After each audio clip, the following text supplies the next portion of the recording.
impilo oyiphilayo ungakashumayeli ungakasho lutho makwazeke ukuthi uyakholwa. Haleluya. Uma sikhuluma ngempilo oyiphilayo sikhuluma ngisho ngezinto eziningi, nangendlela ogqoka ngayo, nangendlela okhuluma ngayo, nangendlela owenza ngayo. Kumele kwazeke ukuthi uyakholwa, ungumntwana kaNkulunkulu. Haleluya. Lithi-ke izwi likaNkulunkulu liba isibonelo kwabakholwayo, nabangakholwa, ngezwi nangenkambo nangenhlanzeko nokufunda nokuyala. Haleluya. Njengoba umuntu omusha ungalingi uvumele umuntu sakudelele, kodwa ziqhenye ngokukholwa kwakho, ziqhenye ngokuthi usindisiwe. Mangaze ukuthi ukusindiswa kuze kubukeke njengento ukuthi bandla hayi shame usindisiwe bandla. Kumele kubonakale nomuntu osindisiwe uyayiqhenya ngokusindiswa kwakhe, abe nesibindi ngokusindiswa kwakhe, akwazi ukukudefenda kwabazama ukugxeka phambi kwakhe. Haleluya. Abe yiqhawe lenkomo, kwaze ukuthi uyakholwa uzanele. Haleluya.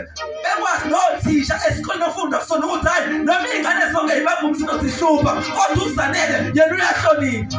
Akahloniphi ngokwemvelo, kodwa uhlonipha ngenxa yezwi etholakala kuMasondo 20. Haleluya. Lihlonipha uyihlo nonyoko ukuze izinsuku zakho zade.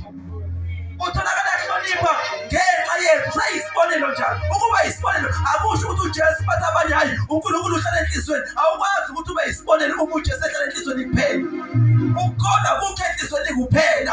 Ukukholwa kuqala enhlizweni base kuphumela ngaphandle. Lithi iBhayibheli ukukholwa okungenamsebenzi kufile. Lithi izwi even amadimoni ayakholwa azathuthumela, kodwa awanamsebenzi walutho. Ukukholwa okungenazithelo, ukukholwa okungenamsebenzi, lithi iBhayibheli kufile, kufana nomzimba ongenamphefumulo. Umuntu osayini lakhe yakholwa ngenhliziyo ayingeke awakathole likaJesu. Lithi iBhayibheli njengoba uJesu engukukhanya, nathi masambe ekhanyeni. Lithi iBhayibheli sesiwukhanya kwezwe njengobuso wakhe entabeni ongezithe. Masilithi iBhayibheli umuntu akasokhela isibani asibeke phansi kombhede, kodwa usibeke othile. Siyisibonelo singukukhanya kwezwe. Kuze kubizwe abantu abarongi ukuthi abeze bezokhuleka, yingekho ukuthi ukukhanya kudimile, kodwa ithile siyitsala uJesu ayibekile insuku zokugcina ukuthi makwazeke ukuthi ukhona uJesu, ukhona uNkulunkulu kaIsrayeli.